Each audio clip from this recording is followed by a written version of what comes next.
Good evening, everyone. I am Ning Hoi Kim Khong Sai. On behalf of the TC Network team, I will welcome you all to the last editions of the 2023 TC Network News.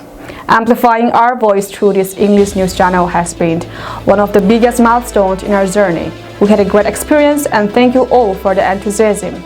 We are committed and excited for the next year to continue delivering quality news. We appreciated this connection and hope to grow stronger in years ahead. Now the headlines.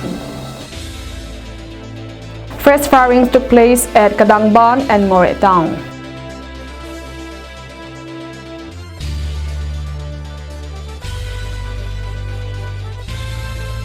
Amid JN1 concerned, India records 743 new COVID-19 cases, 7 dead.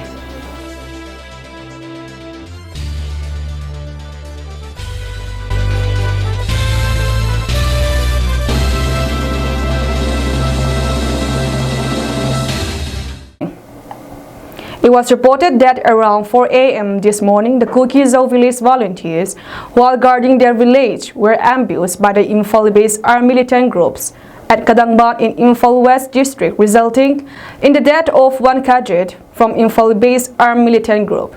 According to sources, the firing was in result of the valley-based militants constantly foraging natural resources from a land property that belonged to Nakuzang of the Kukizo in Kangpokpi. Kadangban is located in the fringes of Imphal West district and shares boundaries with Kangpokpi district, which witnessed constant violence since the ethnic strike broke out on May 3rd. The Kukizo claimed that this notorious act of the Meitei armed groups had been going for more than 3 days without any permit from the landowners. They added that multiple requests have been made to peacefully stop the Meitei militants from stealing. However, the disagreement ultimately led to firing at Kadangban this morning, where one Meitei militant named James Bond Ningombam encountered a bullet shot and succumbed to his injury. His body was then taken to the Regional Institute of Medical Science in Imphal for post-mortem, police said. Another report says that shootout between armed groups of the hills and the valley took place at Kadangban Part 2 under Imphal West District at around 3:30 a.m. today. During the shootout, one cadet of the valley-based armed group reportedly had a bullet injury and was taken to the hospital, but succumbed to his injury. The deceased person is identified as James Bond Ningombam, age 35, from Mayang, Langjing. It was reported that the deceased James Bond Ningombam, before the firing incident happened, uploaded a picture of a human-shaped body made of dried stick and pin flowered, indicating he had slain one Kukizo named Thangboy and entered the Kuki land in his Facebook account. The caption on his Facebook account upload reads, "Kuki land Yokraba Thangboy," which is a clear sign that he mocks and ridicule the Kukizo. Here is a brief telephone recording between the incident site and studio. Hello, CM. Hello, Kalai. TC Network apat phone kan bolo here. Ole. Nong holang ki kap tu dan chu hoita update nin bol pi thei diu hampung za na ki pana hoi lai mun la ham ti ho chu.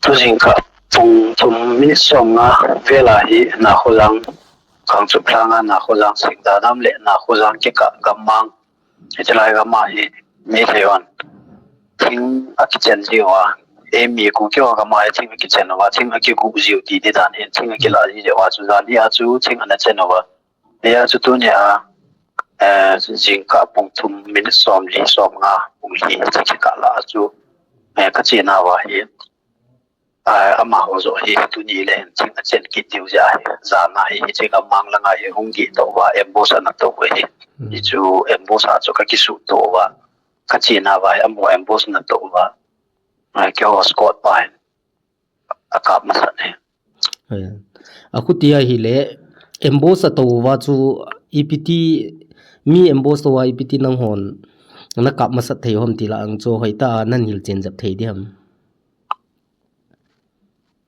si Scott pa chu elat ti ding dan he Scott pa chu elat ya chu moi e ka mu wa kai lo pa na chu thalan ke kap kin le ja chu Scott pa na kap pai le hi chilaya ka pa chu chi ai ti da ne aku tile athia mongjat ho chunan aki sukha I holang a hi lo le mail hi te langa ho chu nang ho het dana nan sei thei diam patien zalin yona ki su kha yum povin mo lang lang chei le mi kha thi chu confirm in adang wang chu khe po ve ki no ka del lu na vin ki na o ya chu ti sam chu long ding in ai wang in mu ta wang chu he te ka wang chei le thi chu khat bo khe vin adang wang chu khe hi tu pe na hi boina I ma cham ta lo ham nang ho na lang chu tu to hong kim chu bo mai ka mu tu azang na boijing na lai ham IPT ham sim ke on wang ka kap te po ve mo in bo ma in ka pa ka naw hi ki nai thim na lai ki pau me le na phat man luta TC network te nei pi zalovin aboya le ki update jingjing hote osim ki pau me ole pa me ke yong ka pa Another first rounds of firing took place at Moreh, Tingnopal district at around 3:30 p.m. between State Force and Cookie Zone village volunteers. It is reported that commandos who were driving around Moreh town were ambushed by the volunteers, resulting in the death of one commando at the spot, and other three sustained major injury. According to a report from the spot, the E-raid commandos set couples of houses on fire at a locality called Phangnom Veng. Here is a brief report of the situation. Hello. Salin Oh, ikaw dai. TC network apana phone kan bola hiye Oh, le. tu ni Moreh lang ahung boi patdan chu update nin bol pi thei diu ham Oh. Tu ni chu state force ho na. Commando ho hi wa le hi ve nam ho ya wa le na wa hi to ho lang chapo ho village volunteer ho.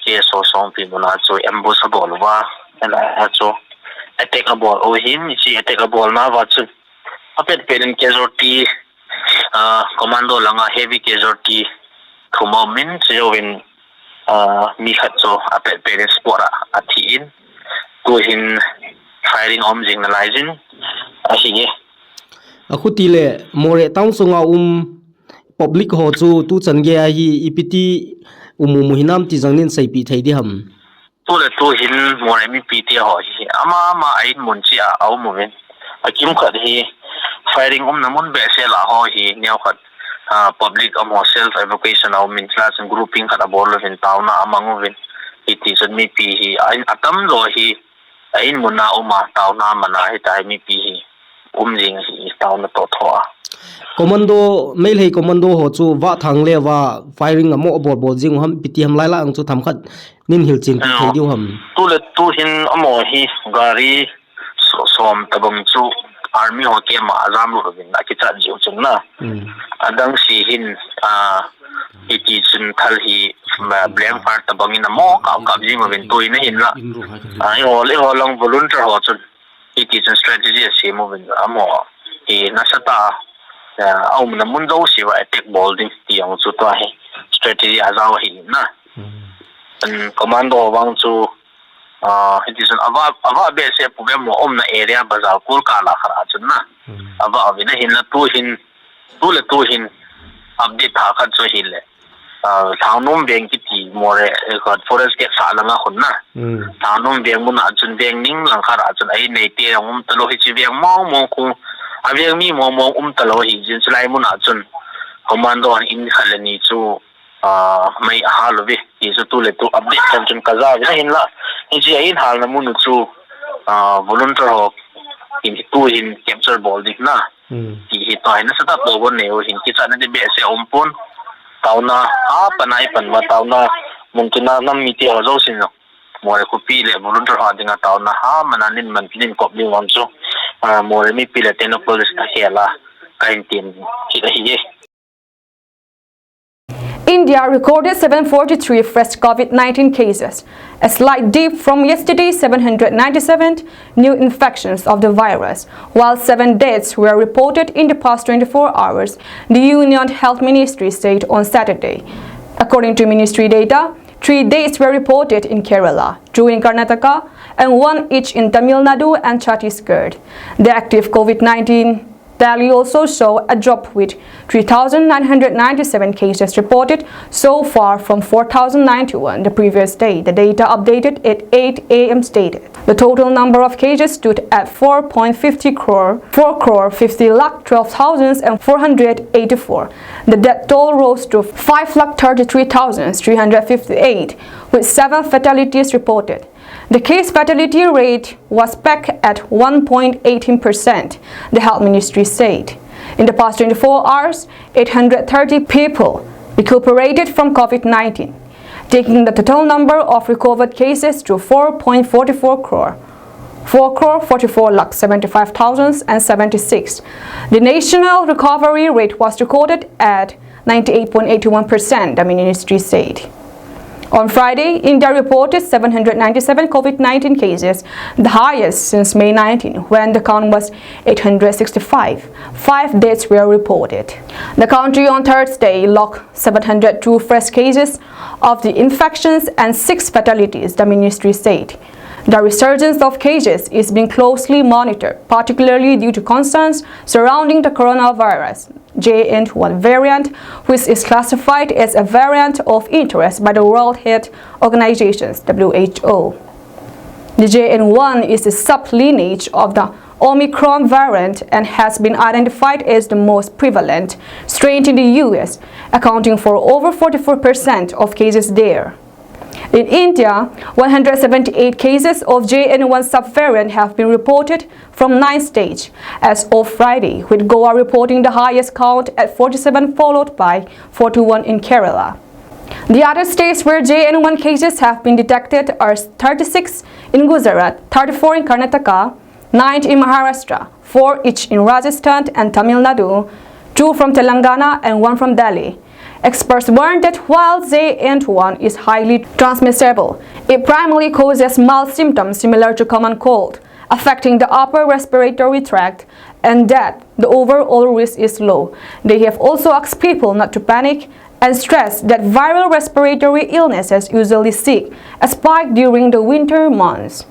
With the new year approaching, experts have advised people with comorbidities and the elderly to avoid crowded places and wear face masks while starting. There was no need to put in place public health measures right now. Kotu Relief Committee Gangpokpi District had delivered relief materials to underprivileged Kukizo under Paiko area who are victims of Métis atrocities in Imphal and surrounding villages. The relief materials include winter wears, blanket, 10 bags of rice and other necessary items. Nomlin Haukip, the Vice Chairman of Kotu Relief Committee Gangpokpi, Kangui District, expressed his gratitude to the people who selflessly donate materials for the welfare of the Kukizo who have fled their villages and homes because of the unbearable atrocities of the Métis in Imphal on the 3rd of May 2023. Asha workers have threatened to launch a series of intense agitations if the state government does not hike their honorarium by January 2024. Newly appointed General Secretary of all Manipur accredited health activists, Asha Workers Union, Pawnam Asharani made the statement by the sideline of the General Body meeting of the union held at Irawat Bhawan today. Speaking to the media, Pawnam Asharani stated that Asha workers received only rupees 3,000 as honorarium pay. Breaking down the pay, she said that out of the rupees 3,000, rupees 2,000 is paid by the NRHM as incentive, while the remaining rupees 1,000 is paid by the state government. Regrettably, the state government has not released the incentive since April 2023, she added, asserting that honorarium pay given to Asha workers does not befit the amount of work they do. She informed that in 2022, Chief Minister M. Biren Singh had assured to increase the honorarium pay, but concrete steps are yet to be taken in this regard. The Union's General Secretary also made an appeal to extend some form of support, such as pensions to Asha workers who have retired after attaining the retirement age of 60 years. During the general body meeting, the union also passed a resolution to demand recognitions as official employees of the state on top of the other demands listed above. Moreover, the union formed a new committee and inducted 47 General Council members, 17 executive members, and 11 office bearers into the committee today. T.H. Purnimasi Devi was appointed as the president, Samina Begum, S.H. Sorodhini Devi and C.H. Ongbi Ibetombi Devi as vice presidents, and Paunam Asarani Devi as general secretary. Let's take a short commercial break. Moreh Enterprise hi lamka khupi sunga dinga hardware thilkim nale kiman na pen ahi power tool zotpi langwa asais acolor kimsela chule adang hozong muzing the ahi lamka khupi sunga hoilai hile deliver akibol pi singe atam cho hodin heavy discount zong akibolin chule dukan na zuson num hodin wholesale in akipi zinge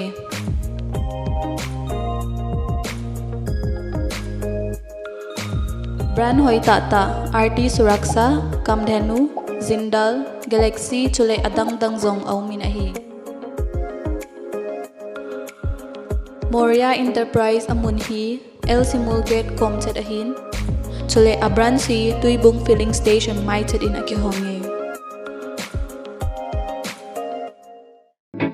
David Music School DMS Koi hile music team noma zil num hon David Music School tuibung lamka a zil thezing ahi tonic solfa le khut veidan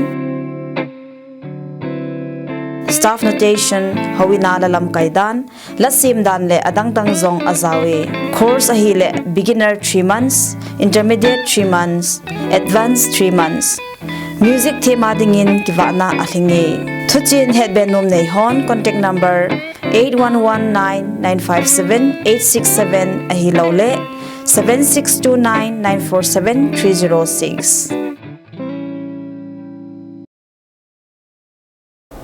On December 29, an intense firing was carried out against military junta at Homalin Ongzaya located in Temu district of Myanmar. As per information received from the Ministry of Defense National Unity Government (NUG), the Tamu District Special Operation Battalion and Kuki National Army Burma KNAB arranged this ambush under the leadership of General Win Mintun led the ambush. During this firing, 5 junta lost their life and another 7 were badly injured. The Democratic Forces were able to retrieve 6 weapons, 31 bombs, and 3,200 rounds of unused bullets from this incident. Today, the Elder Association in Mizoram called the Mizoram Upapol donated a total of 800 bags of rice to Indigenous Tribal Leaders Forum at YMA Hall in Moya Ving, Churchampur. On behalf of the ITLF, the Zhou United, Albert Renley, the convener of the Zhou United, and Mangsa Thangzomb, convener relief and medical of the ITLF, expressed their gratitude for the selfless contribution to assist the Kuki-Zo village defense volunteers in Manipur. It is recorded that this is the 3rd time the ITLF, the Mizoram Upapol, has donated to the ITLF since the Manipur ethnic violence started on May 3rd. As mentioned by the CYMA president during the Kuki-Zo Martyrs Burial ceremony, the Mizoram Upapol has collected donations across Mizoram state to aid in protecting the Kuki-Zo area in Manipur during this ethnic conflict. With the ending of the year 2023, HP Haukip, the convener Finance Department of Indigenous Tribal Leaders Forum, held a press conference today at his office in Churchampur. He expressed his appreciation to all organizations and individuals who have supported the ITLF during the Manipur turmoil. Mr. Haukip said that it is high time for all Kuki-Zo to work together in order to protect future generations from ethnic conflicts and wars. He further clarified that the ITLF does not discriminate history based on ethnicity and groups. Instead, it focuses on indigenous rights and privileges, especially during this Meitei-Kuki-Zo dispute. The ITLF mission and visions are strengthened by public confidence and appeal to the public to continue working together with the leaders. Mr. Hawke promised the public that the forum will give full effort in resisting this war and to pursue peace and historical preservations of the Kuki-Zo.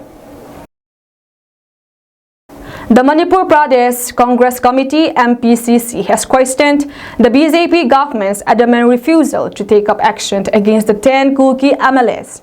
Speaking to media persons by the sideline of the 167th birth anniversary celebrations of Bir Tikendrasit held at Congress Bhavan, BT wrote here today, MPCC Working President K. Divabrata asks, why is the BJP government made at the Congress party and the people for demanding befitting actions against the 10 Kuki MLAs who have been scheming openly to disintegrate Manipur? Responding to the call of Chief Minister Ambiren to ensure elections of 2 BJP MPs from the state in the 2024 Lok Sabha elections, the Congress party was only asking the BJP government to first bring a solution to the 8-month-old Manipur crisis, said the Congress leader. We say that the BJP's 2 Lok Sabha candidates may be elected unopposed if the BJP government brought peace in the state. Divabrata recalled, dismissing the criticism made by BJP against the Congress party's proposed Bharat Nyaya Yatra. He decried that BJP has strayed quite far from the duties and responsibilities of a ruling party. Report from the Shanghai Express, a Delhi-based news agency, stated MPCC Vice President Hareswar Goswami stated that the Anglo-Manipur War of 1891 was a war fought between Manipuri forefathers and the mighty British Empire. It was our forefathers' supreme sacrifices which protected the integrity of Manipur and its territorial boundary, Hareswar said. Earlier, a large number of Manipuri patriots fought together and valiantly and brought an end to the 7 years devastation. Thus, they rescued Manipur from the hands of Burmese invaders, he reminded.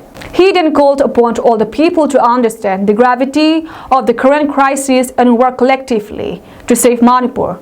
MPCC Vice President L. Tilotama, many other Congress parties, MPCC office bearers, PCC members and other bearers of different Congress frontal organizations and sales attended the birth anniversary observation, said the report. A combined team of Manipur police and central forces has recovered caches of arms, ammunition, and explosives during search operations and area dominations conducted in the fringe and vulnerable areas of Imphal West, Imphal East, Kakching, Taubal, Kangpokpi, Churachandpur, and Bishnupur district in the last 24 hours.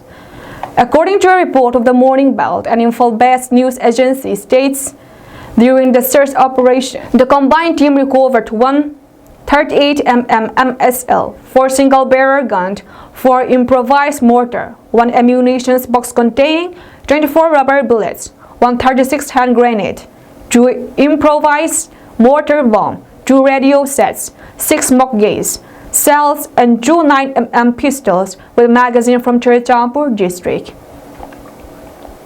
Meanwhile, movement of 258 and 221 vehicles along National Highway 37 and National Highway 2, respectively, with essential items have been ensured. Strict security measures are taken up in all vulnerable locations and security convoy is provided in sensitive stretches in order to ensure free and safe movement of the vehicles. On the other hand, a total of 142 nakas or checkpoints were installed in different districts of Manipur, both in the hill and the valley, and police detained 248 persons in connections with violations in different districts of the state, said the report. Thanks for watching. Have a happy new year and we'll see you again in 2024. Bye.